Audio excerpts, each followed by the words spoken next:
This is Christy Nagy. I'm here with my friend, producer Jamie. Good morning. Hey, Jamie. And I'm so excited because we have somebody really special on the phone. I'm a big, big fan of his. Yes, you are. Yes, Jamie knows this. Josh Agel, the artist known as Shag. Good morning. Good morning. And thank you, because I know, we're recording this in New York time, but I know LA time. It's super early for you. That's okay. I get up early and paint, so it's not a problem. You do? Is that your daily routine? I'm the most creative in the morning, and then as the day drags on, I get less and less creative. Uh-oh. We don't want to steal the creative juices. We won't keep you for too long. What are you working on this morning? Right now, I'm working on a series of paintings that are going to be previewed in Palm Springs in a couple weeks at the Dinosaur Estate. These sort of LA and Palm Springs themed works. I love it. I mean, I love all that. So let's talk about your signature style and the reason I get so happy when I see your paintings. I would say Mad Men, right? You even did the little Mad Men cartoons for us. You can probably sum it up better than I can, but that early 1960s glamour, the style, the architecture of LA, it's just beautiful. Yeah, visually it's based on sort of advertising and magazine illustrations from the early 60s, but I'm trying to address nowadays concerns as well, so it's not just completely retro art. It involves around my life and the people I know and places we want to be and things we want to do nowadays. So is it your friends dressed retro style, or how you imagine life would have been had you lived in those times? Well, when I originally started painting, it was aspirational. I was painting what I wanted to see and what I wished life was like. But, as my career has grown, my life has started to resemble that more and more. Mm-hmm. So, the house I live in looks like one of my paintings. I have a complete wardrobe that looks like it came right out of one of my paintings. And a lot of the parties and events that we host, people dress up like that now. Oh, I would love to do that. That sounds fun. Yeah, Jamie, we wanted to do like a Shag-themed photo shoot. I thought that would be a lot of fun. Oh, yeah. So just borrow from you a little bit. And you also work, beautifully with color palettes. I know, like a certain painting you'll stay with oranges, and then another it'll be blues. And how did you kind of decide on those? Well, that's one of the few things I learned in art school that I actually use day to day in my life as an artist. They're based on actual color theories, and they're colors that maybe wouldn't have been used back in the late 50s or early 60s. They're a little brighter, but that just sort of appeals to me and my personality and the way I like things to look. Yeah, we like it too. Do you ever put yourself in the paintings? Because I feel like I see little Shags in there. Yeah, I do. I put myself in occasionally. Sometimes I'll put my wife in. Rarely my children, because not a lot of children show up in my paintings. Oh, just for Disney, right? Didn't you do the 50th anniversary for Disney? Yeah, I've done a lot of work for Disney. Yeah, so that's where we got to see some kids. Also, a big theme for you are pets and cats. Yes, and I'm actually a dog person. I'm not a cat person, but visually I love cats. I like the way they look, and the way I paint them, it sort of says something. When I paint a cat, there's always a woman in the painting as well, and the cat is related to the woman somehow. So if there were only men in paintings, there would be no cats. So are the women cat-like creatures then too? Yeah, women are cat-like creatures, and then going back to like witchcraft, a witch would have her familiar, sort of her spirit animal, and sort of the cat represents that a little bit. Yeah, I love black cats. That was my splurge when I was at the Shag store, which, by the way, is so much fun in West Hollywood. I loved it. But I got the lamp with the black cats along the lampshade. Mm-hmm. Yeah, I think you just made that for me. No, there's got to be a few other people who love black cats. Do you find that that's one of your most popular themes? Yeah, the cat. People love the cats for some reason. And also, LA and Palm Springs. You live in Southern California, correct? Yes, I split my time between LA and Palm Springs. Oh, okay, I'm getting more jealous. So it's in your paintings looks so beautiful. Are there other cities that you're in love with and that we might find in some of your work? Yeah, I've done series on the great cities of Europe. I love Paris and Barcelona and London. Mm-hmm. I did a whole series of paintings based on New York.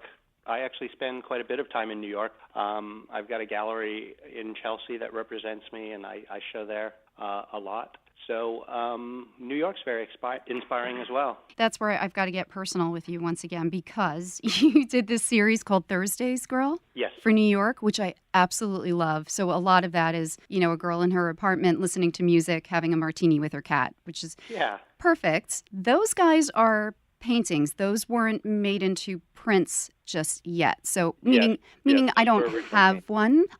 So how do you make the decision that certain paintings will be prints and then how many you're going to make? There's no formula or anything.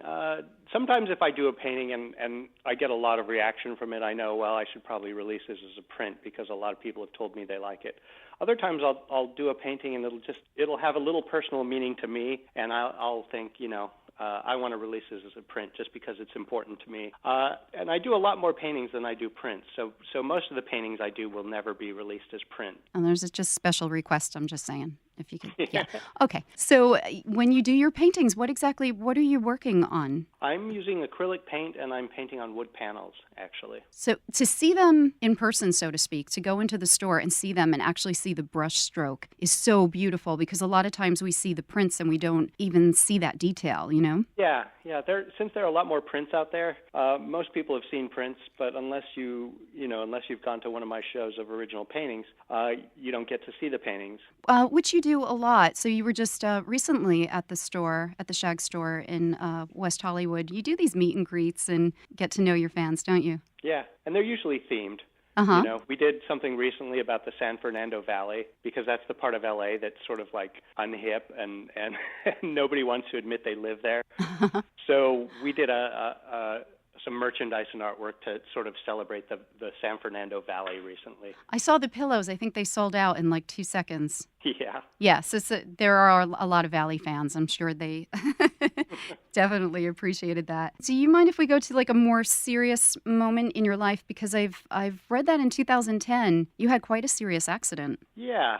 Leading up to that, for a couple of years leading up to that, I'd sort of gotten a little tired of what I was doing, so my paintings were getting darker, and I was spending a lot more time socializing, going out drinking with other artists. One Saturday, I had actually just flown back from London, and I was jet lagged, and I hadn't gone to bed. And that afternoon, I had a couple cocktails, and I ended up falling through a giant plate glass window in my house, and ended up in the hospital for almost a week. Almost died. Scary! How scary! So how do you you go through something like that? It changes you. I'm sure it changes you in life and your work. It was hitting a reset button. After I got out of the hospital, I realized, what had originally appealed to me about the art I do, and I sort of returned to that original spirit. The sort of the celebration of life, celebration of hedonism, enjoying yourself, bright colors, being happy. And I've sort of stuck with that since then. That's wonderful. So do you find that you're at a happy point in your life right now? Yeah, right now I am. I'm lucky. I've got the stores in Palm Springs in LA, and I've got shows lined up for the next couple of years, going to exciting places, Montreal, Madrid, Australia. So I'm in a good place right now, and I'm in that enviable place where I'm doing what I love and other people seem to love it as well, which, it's hard to ask for more than that. Yeah, absolutely. Well, as I said, your work makes me really happy. Everyone who looks at it brightens up when they see it. Do you, and I don't even know if you want to break this down and you just want to accept it, but do you know what is resonating with people so strongly in this moment? Because what you're doing it kind of is a throwback, like you said, early 60s with modern theme. Why are we so attached to it right now? Well, I think partly I'm taking, those things from the late 50s and early 60s that everybody loved, and I'm not talking about any of the stuff that wasn't good back then. So I'm doing sort of this idealized version of what the American dream would be, or more specifically, in my case, kind of what the California dream is, know? And I think people look at the paintings and they want to be there. They want to be in that painting. They want to be with those people. They want to be at that cocktail party. Mm-hmm. It's sort of aspirational. Yeah, absolutely.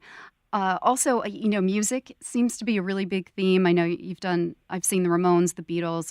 You had a Velvet Underground, I believe. I don't know what other bands you've done, but are there ones that you have in mind? Yeah, I want to do David Bowie. I was thinking about doing a David Bowie painting, and then he passed away, and I thought, well, I got to wait a couple of years because I don't want to look like I'm jumping on any sort of bandwagon. And I want to do Devo, strangely. Do you remember Devo, the new wave band from the early 80s? Whip It Good.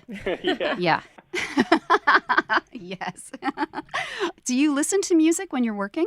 I go through phases where I do and where I don't. Right now, I'm in a phase where I'm not listening to music when I paint. But when I do, it's generally instrumental music because the lyrics kind of, if there are lyrics playing, I can't focus on what I'm painting. I'm listening to those lyrics. It So pulls I you, listen to a lot of movie soundtracks and old like surf guitar instrumentals, stuff like that. What music do you listen to for fun when you can pay attention to the lyrics? For fun, it varies. Right now, I'm kind of in a stage where I've gone back to sort of the classic oldies, Sinatra, Dean Martin, stuff like that, which obviously it seems like that's what I'd listen to from my paintings, but Right. but I've only recently gotten into listening to that stuff. Well, that's cool. It lives up to the image. Yeah. Like you said, that's what we would imagine you would Yeah. be listening to, right? And I know you also did something because I was talking about it when I was in the store with Brian, who, by the way, is wonderful. So Brian told me that you just filmed an episode for Nickelodeon where you got to talk with a child who aspires to be an artist. Yeah, I got to mentor a 9-year-old girl, sort of tell her what it's like to be an artist and give her some hints and some pointers on her future career as an artist. And I got to do it with the host of the show, and the man who sort of put me together with this girl who wanted to be mentored was Cam Newton, the NFL quarterback. So he was in my studio as well. I was teaching him to paint. Oh, how nice. Yeah, it was I fun. love that. Yeah, because unfortunately, the term, we always think starving artist, and people love art and it's such an amazing, important part of our lives. But I think people sometimes see it as the luxury, and how do you earn a living as an artist, Yeah. Well, I'm lucky. I originally thought I was going to be a starving artist. I knew I would be able to make a living, but I thought I'd probably live in a little studio apartment in the bad area of town. But it turned out people liked my work, and I'm a hard worker too. I paint 7 days a week. I love what I do. So sometimes when my wife complains, she'll say, it's Sunday afternoon, you're painting. Why are you working? And I say, I'm not working. I'm doing my hobby now. It's the weekend. This is my hobby. Oh, it's so nice. So ideas are coming to you all the time then, new inspiration.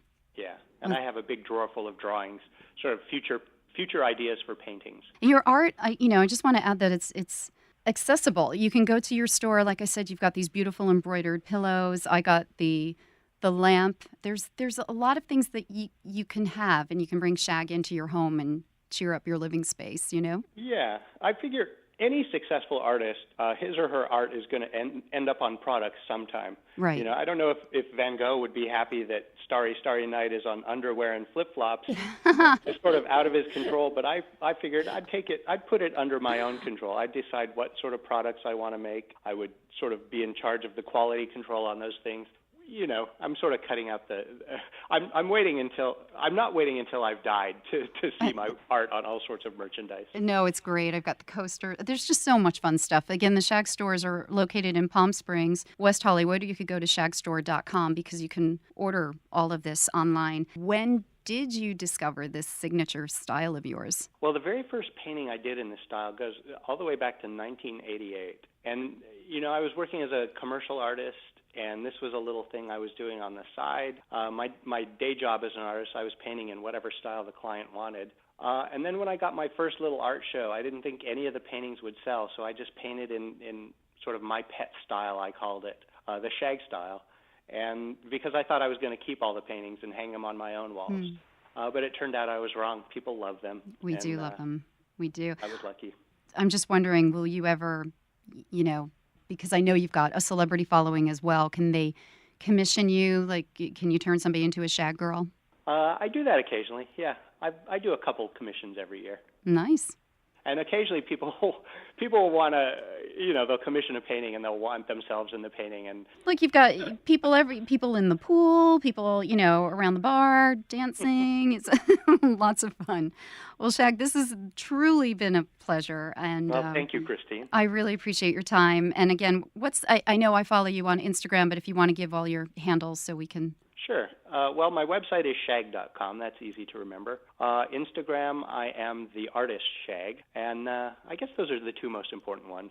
Yeah, and then we'll follow what you're doing, and when we have an opportunity to come meet you at the Shag store in LA Yeah, or I'd love Palm to meet you in Springs. person. I would love that too. Producer Jamie, thank you Yes, thank for, you. Thanks, Jamie. yeah, and we'll talk to you soon. Have a beautiful day. All right. Thanks, Christine. Thanks.